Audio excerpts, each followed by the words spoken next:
Je suis dans le livre de Matthieu, chapitre 10, le verset 16. Voici, je vous envoie comme des brebis au milieu de loups. Soyez donc prudents comme les serpents et simples comme les colombes. Que la paix, la grâce, la miséricorde, l'amour, la protection et l'assistance de notre Dieu vous soient accordés dans le nom puissant de notre Seigneur Jésus-Christ.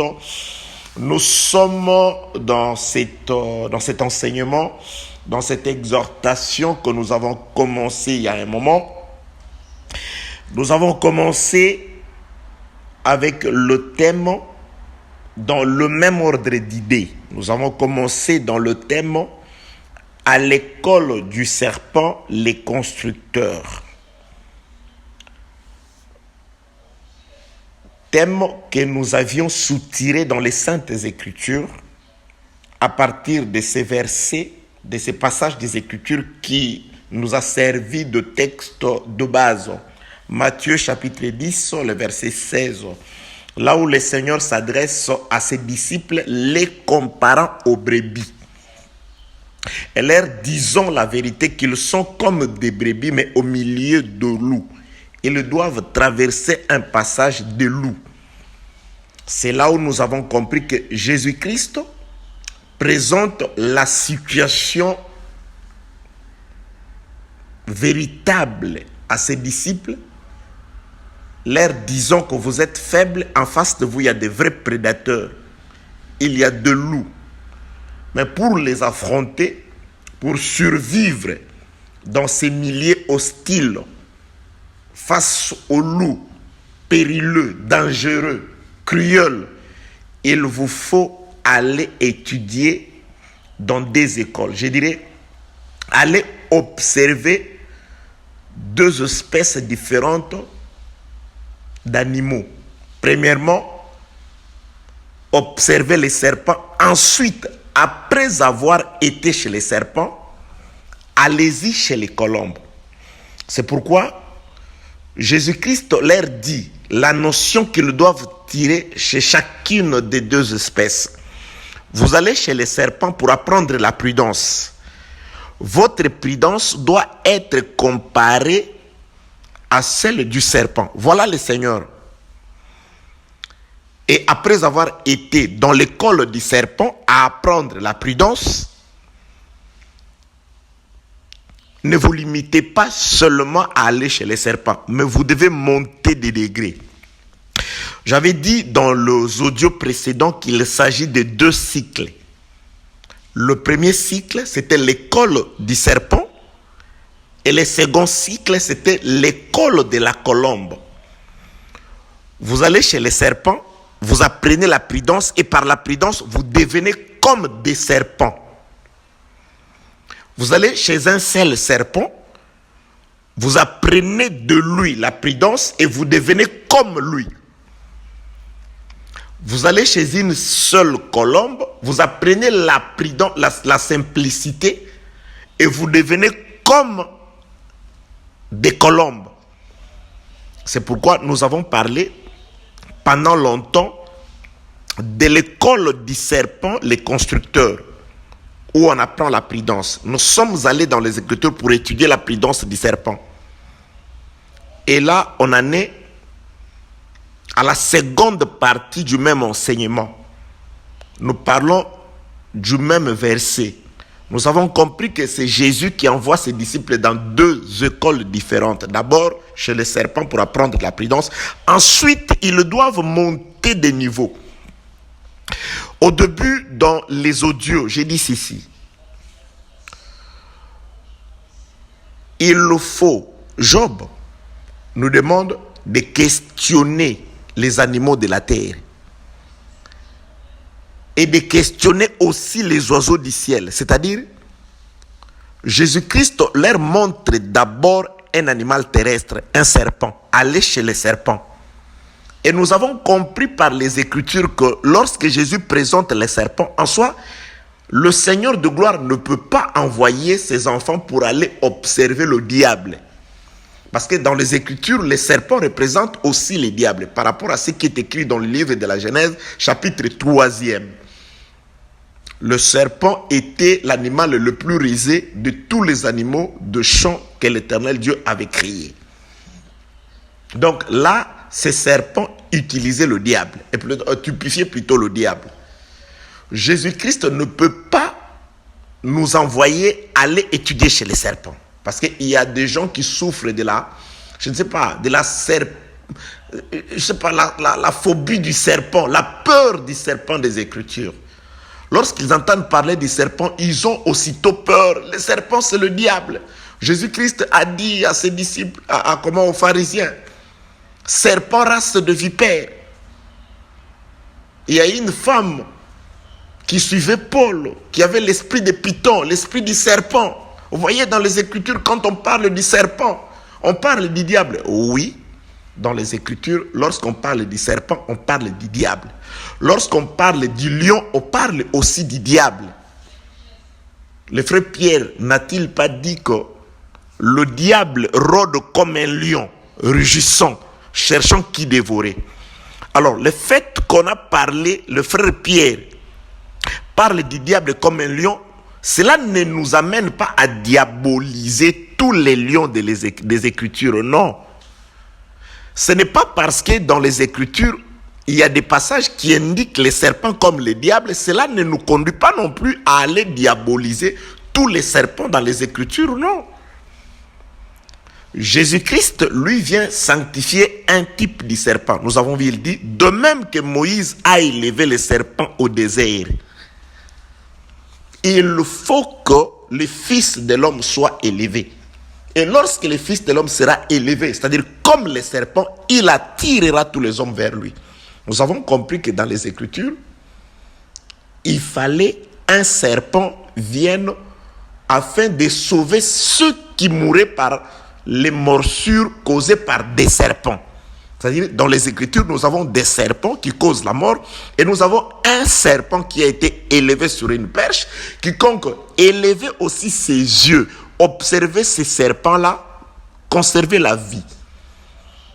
Et nous avons compris que lorsque Moïse avait peur dans la mission que l'Éternel Dieu lui avait envoyée, Dieu lui a demandé, qu'est-ce que tu as entre tes mains? Il a dit, un bâton, jette-la par terre.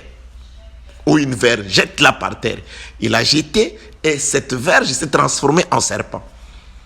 Donc, c'est par une verge qui s'est transformée en serpent que Moïse est allé délivrer le peuple qui était en captivité. Donc, la verge qui devient, une fois par terre, devient le serpent. C'est par cette verge qui s'est métamorphosée en serpent que Moïse a délivré un peuple, tout un peuple de la captivité. C'est par cette verge-là que l'eau a été frappée. Et c'est la seule verge qui a bourgeonné dans la tente d'assignation, qui a produit des fleurs, qui a manifesté la vie. C'est la seule verge qui pouvait se transformer en serpent. Donc, j'étais juste en train de dire là que lorsque Jésus-Christ envoie ses disciples pour devenir comme les serpents dans la prudence, donc là, il ne parle pas du serpent comme le diable. Nous n'avons rien à apprendre chez les diables. Lui-même, le Seigneur l'a dit. Voilà, le prince de ce monde vient. Il n'y a rien de lui en moi. Donc, c'est-à-dire, il n'y a rien du diable en nous. Il n'y a rien. Nous n'avons aucun enseignement à tirer chez les diables. Il n'y en a pas. C'est dans les Écritures, à travers le Seigneur, Christ est crucifié, c'est fini. C'est pourquoi dans l'Église, on ne prêche pas les profondeurs de Satan. C'est pourquoi dans l'Église, on ne prêche pas la démonologie. Que la paix, la grâce et la miséricorde de notre Dieu soient avec vous. Donc, loin de là, dire que, parce qu'il y a des gens qui enseignent ces passages de cette façon-là, Jésus-Christ lui-même nous a envoyés aller observer les serpents. Donc, chez les diables et chez les méchants, non. Le seul modèle dans les Écritures, c'est le Seigneur. Lorsqu'on voulait savoir, ses disciples, je l'ai déjà dit, voulaient savoir qui est le plus grand dans le royaume des cieux, Jésus-Christ, il a amené un petit enfant au milieu. On lui posait la question sur le plus grand dans le royaume des cieux. Mais il a présenté un enfant. Parlait-il d'un enfant qui serait le plus grand dans le royaume? Oui, il parlait du fils.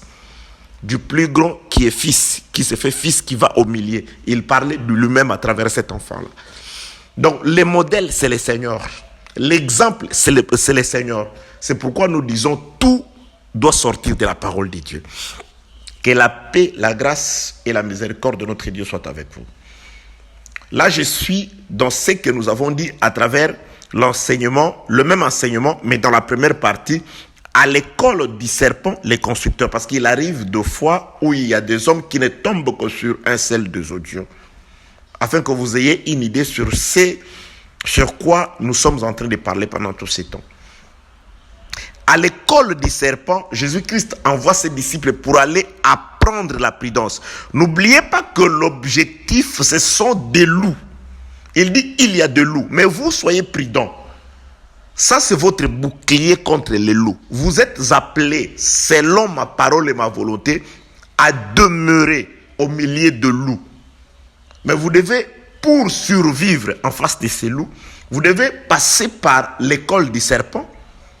Nous avons compris dans les Écritures que la Bible dit que soyez prudents comme des serpents. Et parlant de la prudence du serpent, les Écritures nous ont dit ceci. Un homme prudent, c'est celui qui voit le mal et il se cache. Donc, nous avons compris que le serpent, c'est celui qui peut voir le mal et qui va se cacher.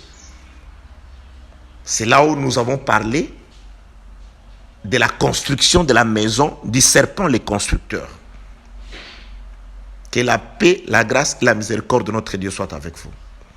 Nous avons compris que les Écritures, quand les Écritures parlaient du serpent, Jésus-Christ comme le serpent, ça parlait de l'élévation du Fils de l'homme. Jean dit que parlant de l'élévation, il parlait de sa mort. Donc, le serpent élevé sur la perche qui sauve, c'est plutôt l'œuvre de la croix. C'est la mort de notre Seigneur Jésus. C'est là où nous avons compris dans les Écritures que c'est par sa mort que le Seigneur est allé bâtir une maison pour lui-même, pour son corps, pour l'Église. Car il a dit, détruisez ce temple, je le rebâtirai dans 3 jours. Jean dit, il parlait du temple de son corps. Donc, c'est par sa mort que le Seigneur a bâti une maison pour son épouse, pour son corps, pour lui. C'est ça l'homme prudent qui voit le mal, qui trouve le rocher et qui va construire une maison sur le rocher. Lorsque la pluie, le vent ou le torrent arrivent, cette maison résiste. Ses habitants sont en sécurité. C'est ce que le Seigneur a fait. Par sa mort, il nous a construit une maison dont la gloire dépasse celle de la première maison. Pourquoi? Parce que la première maison était bâtie sur les sables et lorsque la tempête est arrivée et cette maison n'a pas pu résister, elle a été écroulée, elle a été renversée. Mais la maison, l'église glorieuse de Jésus, son constructeur et propriétaire a prophétisé: je bâtirai mon église sur cette pierre et les portes de séjour des morts ne prévaudront jamais contre elle, contre l'église. L'église est le seul endroit de sécurité sur la terre. Et quand je parle des églises, je ne parle pas d'abord des hangars. Je parle de la parole de Dieu, de l'endroit où la parole est annoncée. Que ce soit dans un hangar, sous les manguiers, là où 2 ou 3 s'assemblent réellement au nom de Jésus. Dans les noms, dans l'exactitude des Écritures. Avec bonne conscience. Et cette parole qui conduit dans l'application, c'est-à-dire dans la manifestation de bonnes œuvres. Ça, c'est à l'école du serpent.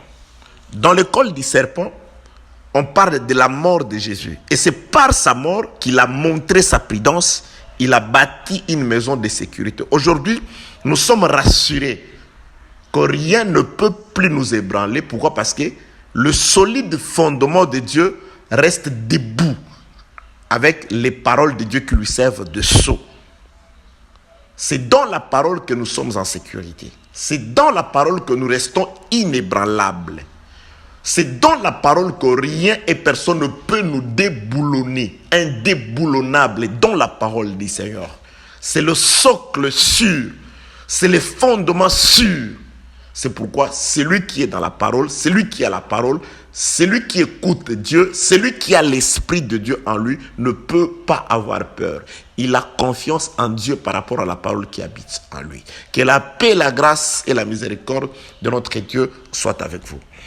Donc, après avoir été à l'école du serpent, Jésus-Christ dit, vous devez aussi aller à l'école de la colombe. C'est-à-dire, la première école, elle est terrestre. En quelque sorte, là, l'enseignement, c'est un animal terrestre.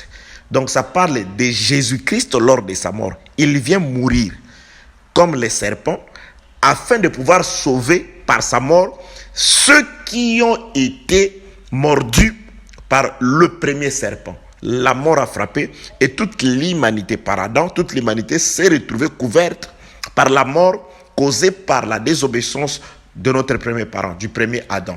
Et c'est Jésus-Christ qui viendra plus tard. Il doit être élevé par Moïse, par sa mort, condamné selon la loi. Jésus-Christ est mort, c'est ça l'école du serpent, où il va bâtir une maison. Et quand il bâtit une maison par sa mort, maintenant, les habitants de cette maison doivent se rendre dans la seconde école, qui est l'école où le professeur est céleste. Parce qu'il dit, allez chez les serpents, apprenez la prudence et soyez aussi comme des colombes. Or, la colombe, c'est un oiseau. Là, nous voyons, nous retournerons. Là, nous voyons un être céleste. C'est-à-dire, à l'école du serpent et à l'école de la colombe. Bref, nous avons expliqué que Jésus-Christ, quand on lui demande les modèles, le plus grand, il ne parle que de lui. Le modèle, c'est Jésus. En soi, et le serpent et la colombe, c'est Jésus-Christ, mais dans deux tons ou dans deux manifestations différentes. Il enseigne la prudence comme serpent par la mort, et il doit enseigner la simplicité, non plus comme le serpent, mais comme une colombe. C'est pourquoi nous sommes allés dans les Écritures par rapport à ce qui est écrit dans le livre de Matthieu chapitre 3 et de Marc chapitre 1er, où nous avons compris par le Saint-Esprit sur le baptême de notre Seigneur Jésus-Christ. Je ne saurais plus reprendre, nous avons dit beaucoup de choses. Pourquoi Jésus devait être baptisé par Jean-Baptiste? Nous avons compris que parce que Jésus-Christ était d'abord un sacrifice et Jean c'était un sacrificateur. La mort, le baptême, l'eau parle de l'autel. L'eau parle de la mort parce que Jésus-Christ, parlant de sa mort, pour parler de sa mort, il l'a illustré et par le fait que Jonas a été mis dans l'eau pendant 3 jours. Donc, Jonas dans l'eau pendant 3 jours, Jésus-Christ voulait parler de son séjour dans les seins de la terre pendant 3 jours. Donc, l'eau parle de la mort. Le fait que Jean-Baptiste, les sacrificateurs, il met Jésus dans l'eau, donc ça préparait déjà de Moïse qui doit élever les serpents, de la loi qui doit condamner les seigneurs, de Moïse qui a frappé les rochers au désert parce qu'il buvait à un rocher qui les suivait et ce rocher était Christ. Celui qui a frappé le rocher, c'était Moïse, et le peuple a bu et Moïse a été interdit d'entrer. Donc la loi, les sacerdoce mosaïque a été remplacé parce que c'était un sacerdoce qui a condamné le juste. Moïse éleva les serpents. C'est pourquoi il a été dit que la mort a régné depuis Adam jusqu'à Moïse. C'est Moïse qui vient mettre fin à la mort. Comment Moïse met-il fin à la mort? En élevant les serpents. C'est-à-dire, Moïse est allé jusqu'à la croix par la loi. Il a mis fin à la morsure du premier serpent en élevant plutôt le second serpent qui est le Seigneur Jésus. Aujourd'hui, la mort a été engloutie par la victoire de la mort de Jésus-Christ. La mort de Jésus a vaincu la première mort d'Adam. Et qui a fait ces choses? C'était Moïse, à travers les sacrificateurs qui ont condamné les seigneurs. Car ce sont les sacrificateurs qui ont pris les seigneurs et qui l'ont livré à Pilate pour qu'il soit exécuté. Or, Pilate et ses soldats étaient des nations. Donc, ça parle aussi de Jean-Baptiste, sacrificateur, qui prend le Seigneur et qui le met dans l'eau. C'est ça, Jean-Baptiste, qui baptise Jésus dans l'eau. Donc, c'est un sacrificateur qui fait monter les sacrifices sur l'autel. Donc, Jésus dans l'eau, c'est le séjour de Jonas pendant 3 jours dans l'eau. Qui les met? C'est Jean-Baptiste, un sacrificateur, afin que Jésus-Christ dit, nous allons faire ce qui est juste. Ce qui est juste, c'est que moi, je suis un sacrifice et toi, tu es un sacrificateur. Il y a beaucoup de choses, je l'expliquerai un jour. Jean-Baptiste et la maman de Jésus étaient de la même tribu. Donc, lorsque Jean-Baptiste mettait Jésus dans l'eau, Jean-Baptiste était aussi en train de pouvoir illuminer un côté de Jésus. C'est comme Moïse. Il était un enfant israélite, mais il a grandi dans la maison égyptienne comme la fille, comme le fils de la fille du pharaon, c'est-à-dire avec la nationalité égyptienne aussi. Moïse ne peut pas venir chez les païens, chez Laban, et plutôt chez Séphora, quitter ses frères, tout en gardant les 2 nationalités, non. Moïse doit enterrer un Égyptien. C'est-à-dire, lorsque Moïse tue un Égyptien, il est pourchassé par Pharaon, c'est-à-dire, il perd un côté. Il n'est plus ces jours-là. Il a remis sa nationalité égyptienne. Il a enterré sous terre un Égyptien. Donc, c'était sa nationalité. C'est-à-dire, il a ôté sa nationalité égyptienne. C'est pourquoi il doit être pourchassé comme ses frères israélites. Il s'enfuit. Il détruit un côté charnel. Que la paix, la grâce et la miséricorde de notre Dieu soient avec vous. Je ne voudrais vraiment pas entrer, mais il y a beaucoup de mystères dans le fait que c'est lui qui place Jésus dans l'eau, qui baptise les seigneurs, et de la même tribu que la femme par laquelle Jésus est venu sur la terre. Il y a un mystère là-bas. Nous aurons le temps d'en parler un jour, au jour du Seigneur. Que la paix, la grâce et la miséricorde du Seigneur soient avec vous. Mais ici, je voudrais parler de l'eau, du baptême de Jésus comme étant un sacrifice. On prend Moïse, on prend Jésus par Aaron. Le fils d'Aaron, Jean-Baptiste, il le plonge dans l'eau. Or, Jésus typifiait aussi Israël par rapport à ce qui est écrit. Lorsque Jésus quitte l'Égypte, après avoir fui Hérode, il rentre sur le territoire israélite. Il est écrit qu'afin que s'accomplisse les passages de l'Écriture qui déclare « Je tirerai mon fils hors d'Égypte ». Donc, Jésus est ce fils qui doit sortir de l'Égypte. Or, Israël, le jour où il le sort, Dieu dit à Moïse d'aller demander à Pharaon de libérer son fils premier-né. Donc, tout le mouvement de Jésus-Christ, il vient exprimer que ce que Israël avait fait, lui, il l'accomplit dans sa chair. Il est écrit dans le livre de Deutéronome, chapitre 12, le verset 5, et que je vous ai châtié comme un homme châtie son enfant. Parlons d'Israël. Comme un homme châtie son enfant. Donc, quand on châtiait Israël, donc Jésus-Christ est venu. Il est celui que Dieu a châtié. Parce que l'œuvre de la croix, c'est un père qui a châtié son enfant. Il est écrit dans le livre des Proverbes, châtie ton enfant, ainsi ton âme aura du repos.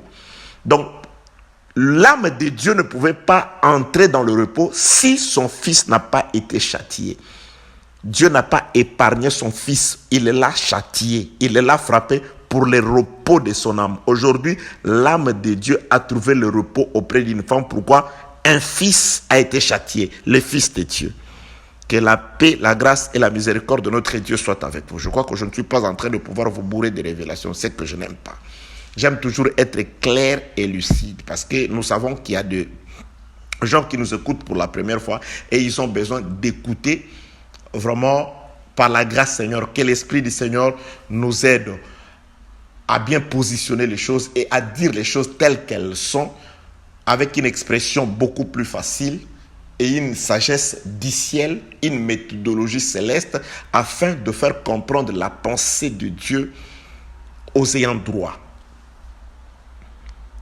Donc, Jean-Baptiste, il place Jésus dans l'eau. Jésus-Christ sort de l'eau. Lorsque Jésus-Christ sort de l'eau, il quitte l'eau. Et l'Esprit descend sur Jésus sous forme de la colombe. Nous avons dit que la première école était l'école du serpent. Or, le serpent, c'est la mort du Seigneur. Donc, d'abord, Jésus-Christ doit mourir. Et quand il meurt, il bâtit une maison de sécurité pour l'Église. Et lorsqu'il ressuscite, l'Esprit doit sortir, doit descendre sur le Seigneur. Lorsque l'Esprit descend sur le Seigneur, le frère Marc dit ceci, Marc chapitre 1er, à partir du verset 12, vous lisez. Lorsqu'il y était baptisé par Jean-Baptiste et qu'il sortit de l'eau, l'Esprit descendu sur lui sous forme de la colombe, et une voix se fit entendre du ciel, celui-ci est mon fils bien-aimé. Ensuite, l'Écriture dit, l'Esprit les conduisit aussitôt au désert, où il passa 40 jours et 40 nuits sans manger du pain, sans boire de l'eau. Il était avec le bête féroce et les anges le servaient.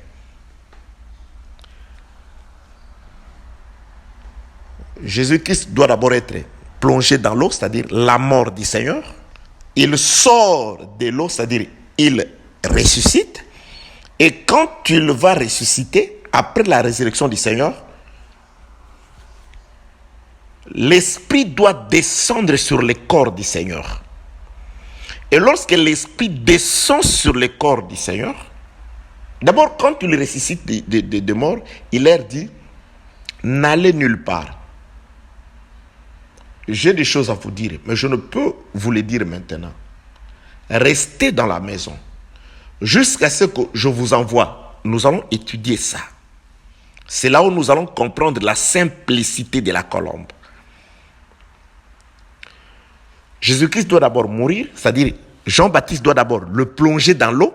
Et c'est quand il sort de l'eau, c'est quand Jonas sort de l'eau, il ressuscite des morts, que plus tard, l'Esprit doit descendre, indiquant le seul corps qu'on doit écouter sur la terre, qui est le corps de Jésus-Christ.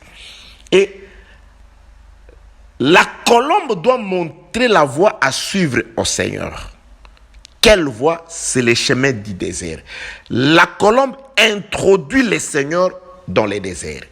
Reprenons ça avec Israël. Israël sort du territoire égyptien sous la conduite de Moïse. Il traverse la mer Rouge.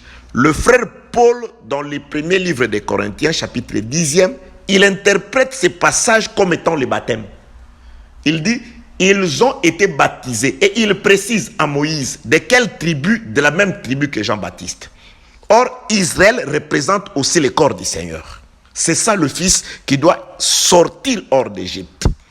Lorsque le Fils sort hors d'Égypte, il passe par la mer Rouge. Le frère Paul interprète cela comme étant un baptême par Moïse. C'est-à-dire, Moïse les baptise en son nom.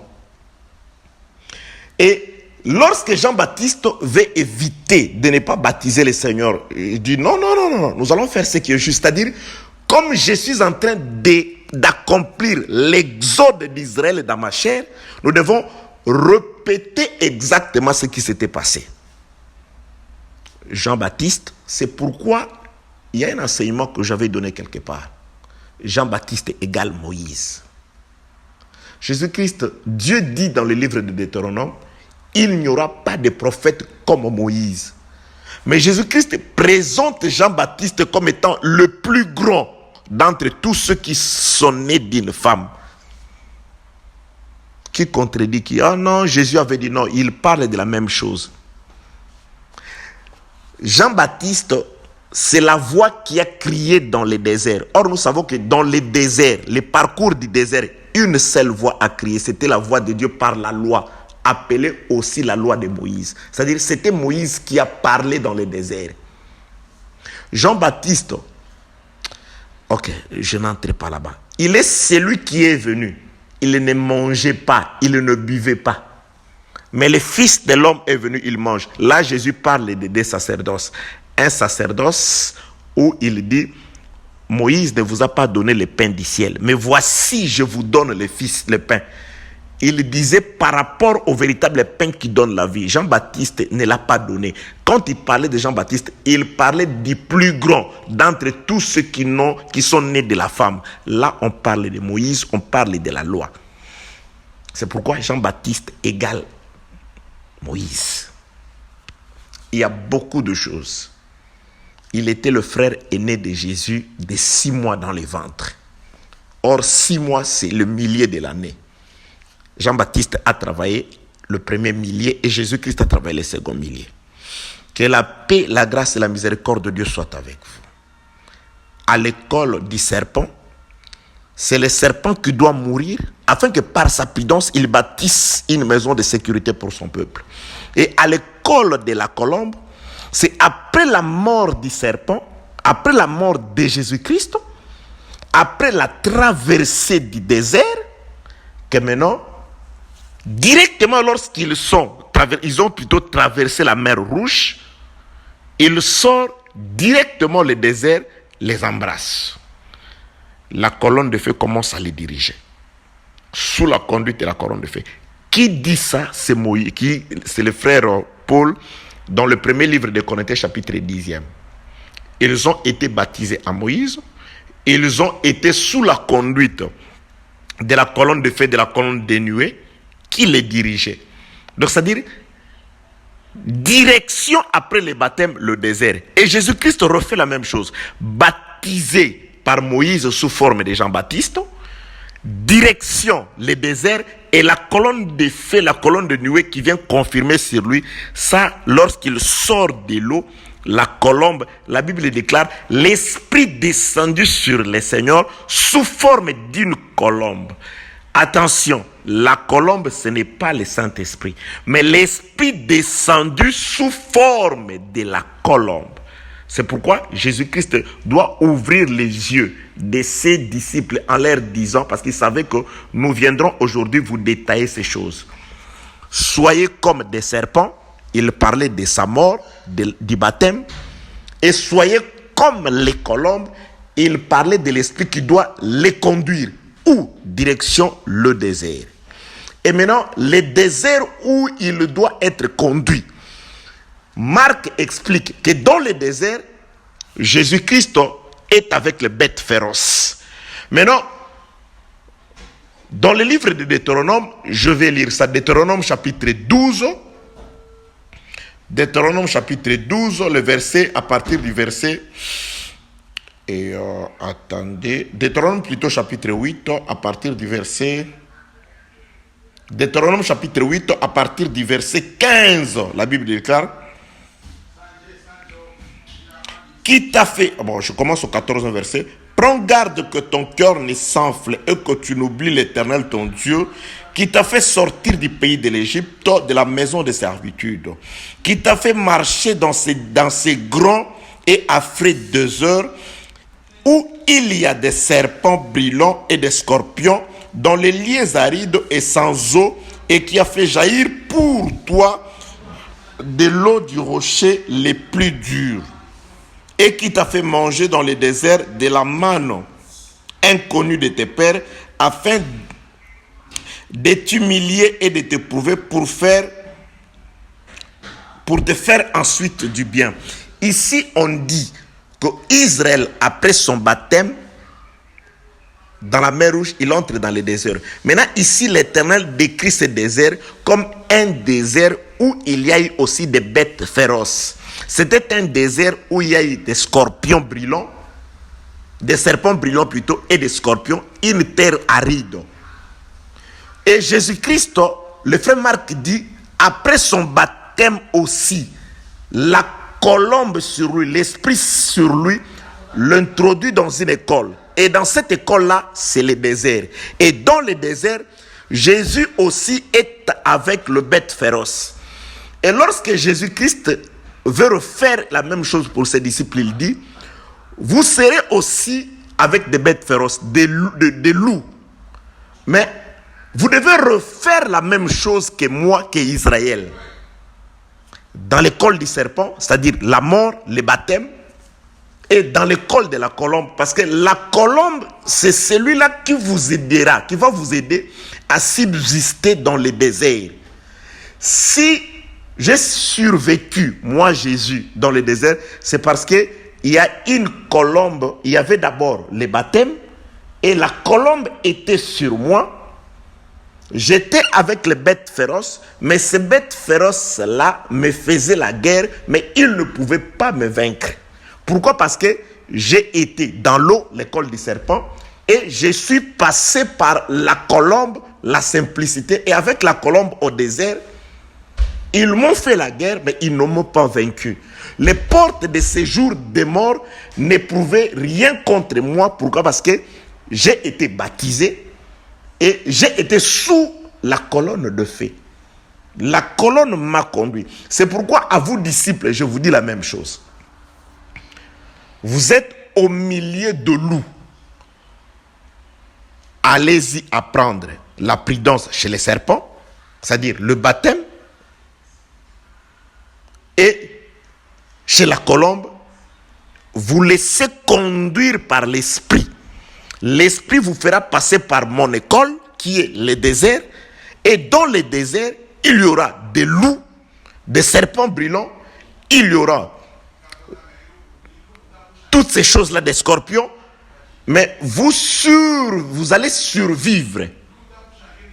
C'est pourquoi Jésus-Christ répète à ses disciples, je vous donne l'autorité de marcher sur les serpents, sur les scorpions. C'est-à-dire, il laisse ses disciples, il ne pouvait pas leur parler de l'autorité sur les serpents et sur les scorpions si Jésus-Christ n'avait pas vu sur leur chemin le serpent et le scorpion. D'après Deutéronome chapitre 8, les serpents et les scorpions sont au désert, sont dans le désert. C'est dans le désert, l'école de Dieu, c'est là où nous affrontons les serpents, c'est là où nous affrontons des serpents brillants, c'est là où nous traversons une terre aride, c'est là où nous croisons comme les seigneurs des bêtes féroces.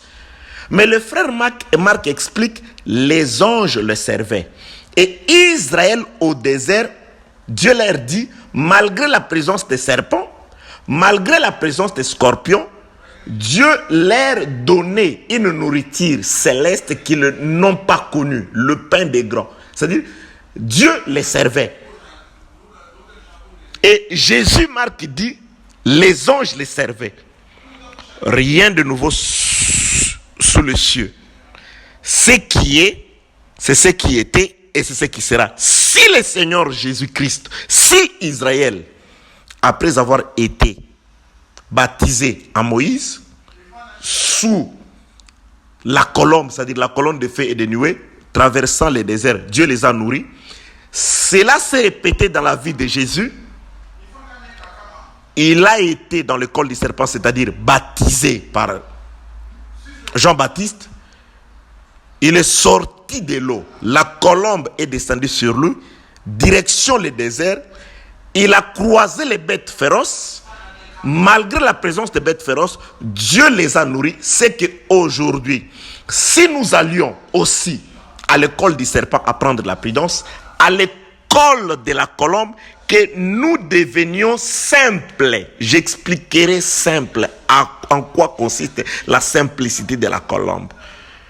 Si nous nous laissons conduire par la colombe, ce qui est arrivé à Israël, à Jésus nous arrivera aussi. C'est-à-dire, nous croiserons des bêtes féroces, parce que Jésus a dit au milieu de loups, parce qu'Israël a croisé des scorpions, des serpents brillants, nous les croiserons sur notre route.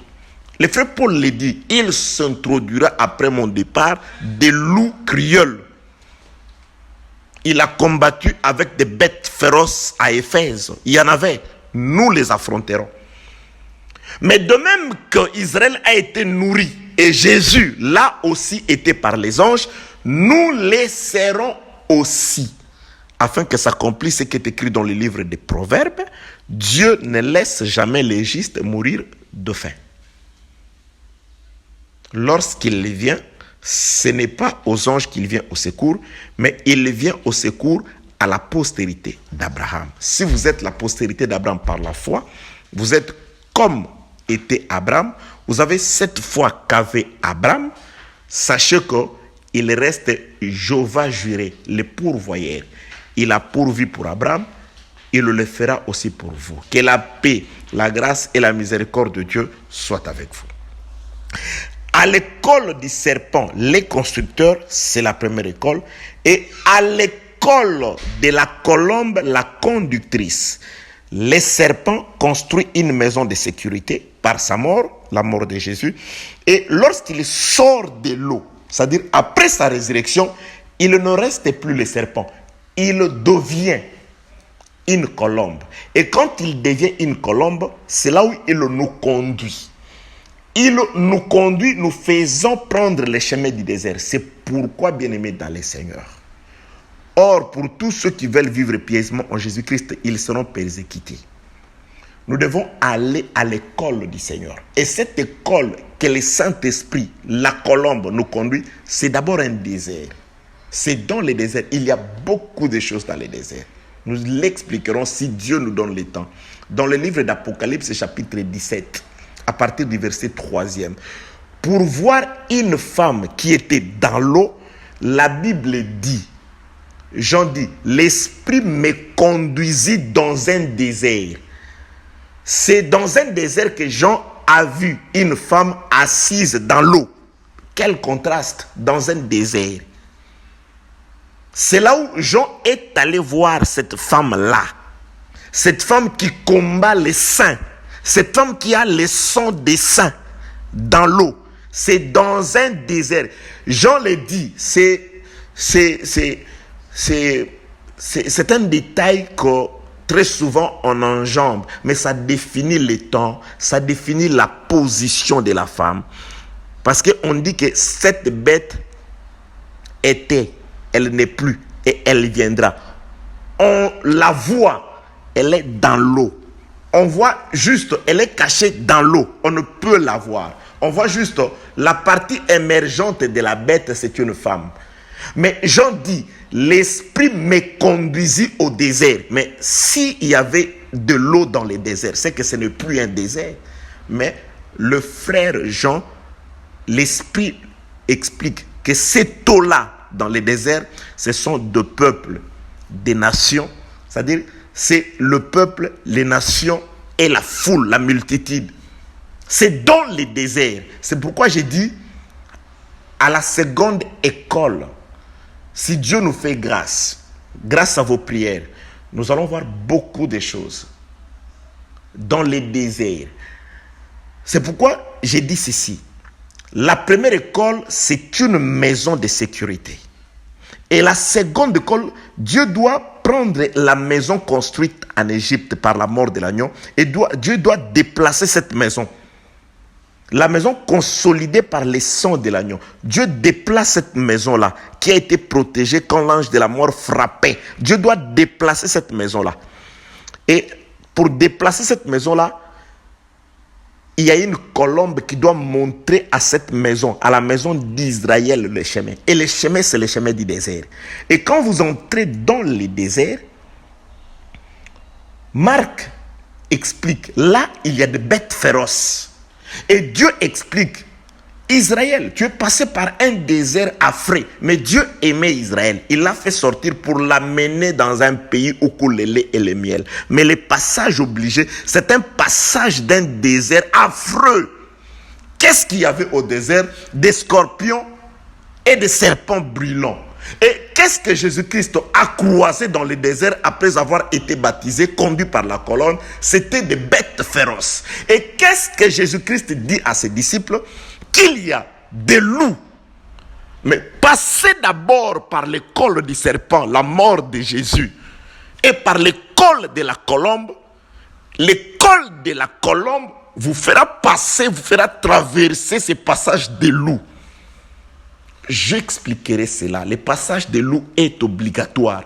Bien aimé, quiconque n'affronte pas de loup, parce qu'un jour, un désir fit monter au cœur de David. Il dit, qui peut aller puiser pour moi?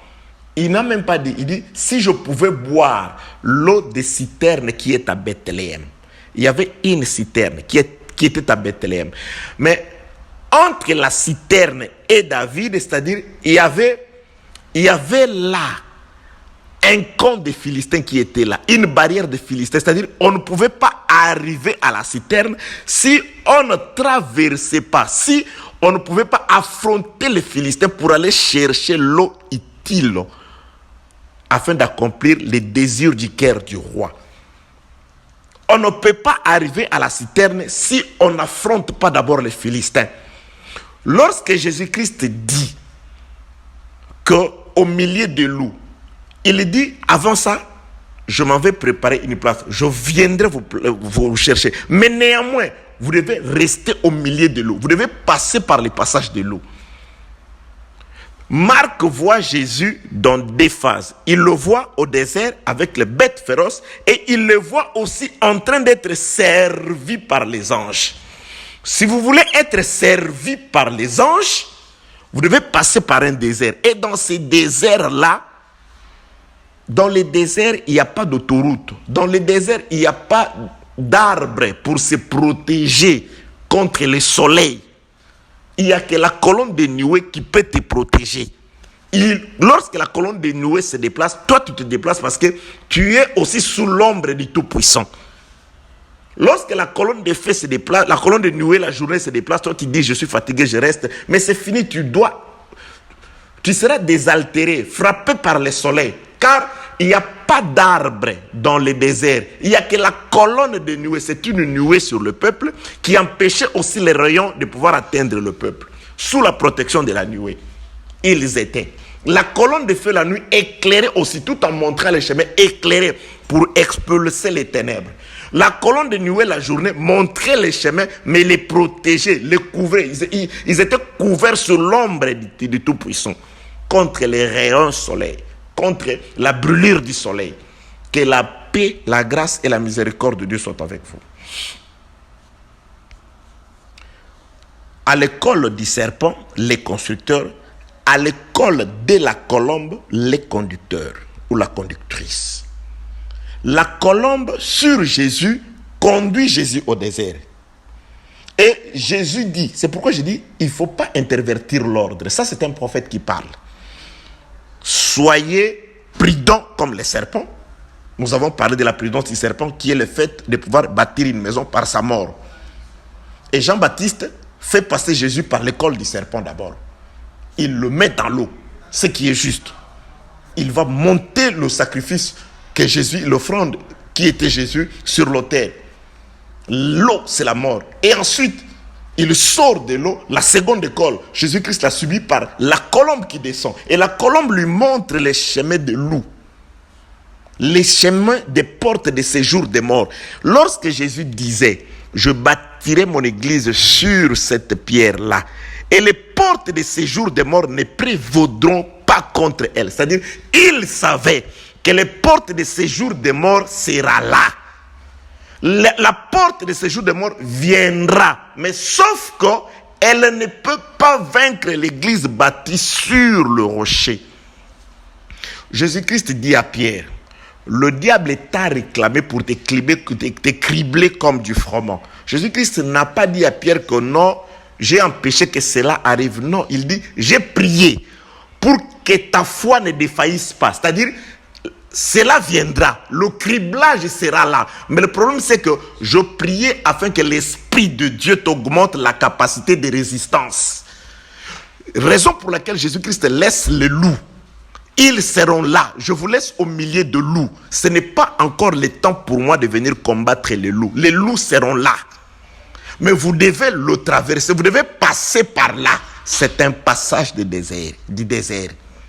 Jean voit une femme remplie de sang des saints. Où Jean dit, l'esprit me transporta dans un désert. Un désert. Il voit une femme dans l'eau. On définit l'eau pas comme l'eau, mais comme étant de peuple de nations. Et lorsque Paul disait, j'ai combattu contre les bêtes féroces à Éphèse, il ne parlait pas des animaux, il parlait des Éphésiens, des gens qui combattaient la vérité. C'est-à-dire, il dit, c'est par beaucoup de tribulations que vous allez rentrer dans le royaume. Beaucoup de tribulations. La paix dans la chair est difficile pour tous ceux qui veulent vivre pieusement en Jésus-Christ. Nous serons persécutés.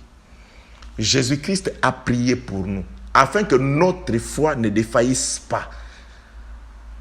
Il ne permettra pas à ce que la tentation qui arrivera soit au-delà de nos forces. Bien-aimé, lorsque tu as péché, tu es tombé, reconnais et demande pardon. Ne dis pas non, c'était impossible. Et si c'était toi, non, c'était une circonstance. Tu n'étais pas obligé. Dieu ne peut pas contredire sa parole.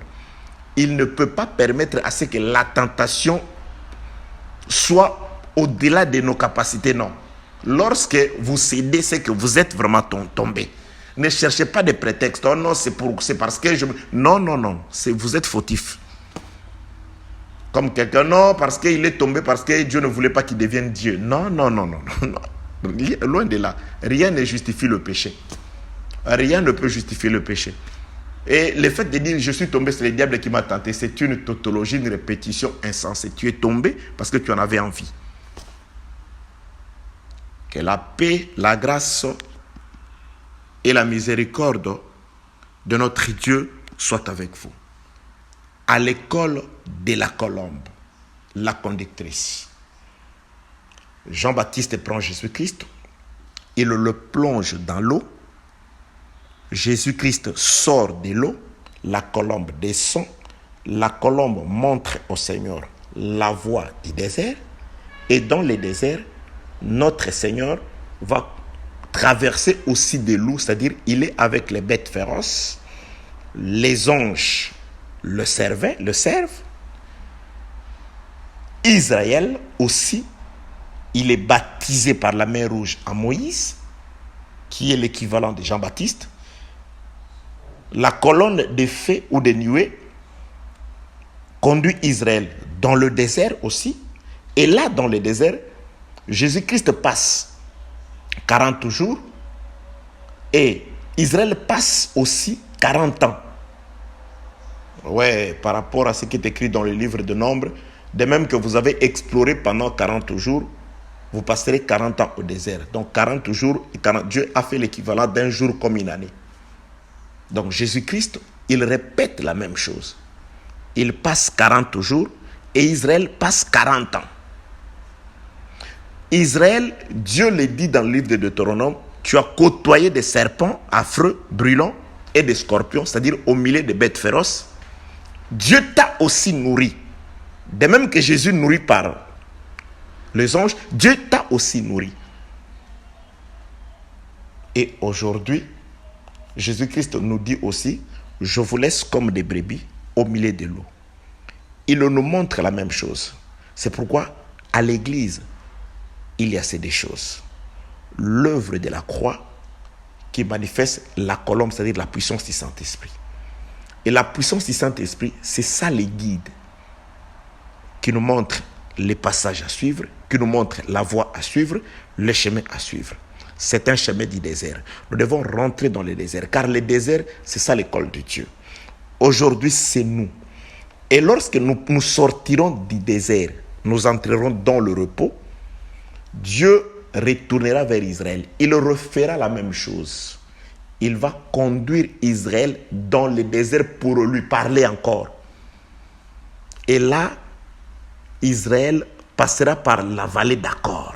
la porte de l'espérance. Mais Israël, Dieu le conduira dans un désert. Apocalypse chapitre 12. C'est pourquoi j'avais dit un jour, Matthieu chapitre 10, le verset 16, c'est toutes les Écritures. Je vous laisse comme des brebis au milieu de loups. Je n'ai même pas parlé de quand est-ce que les loups ont été placés, qui les a placés. Et quand nous partirons, qu'est-ce qui se fera? Ces loups resteront toujours là, toujours non. Il viendra combattre les loups. Lui-même qui nous fait passer aujourd'hui par les milliers de loups, il descendra pour combattre, éliminer ces loups. Pour aujourd'hui, que celui qui a créé les cieux et la terre, le Dieu de paix, de grâce et de gloire vous bénisse. Gloire et louange à toi, Seigneur Jésus-Christ. Amen.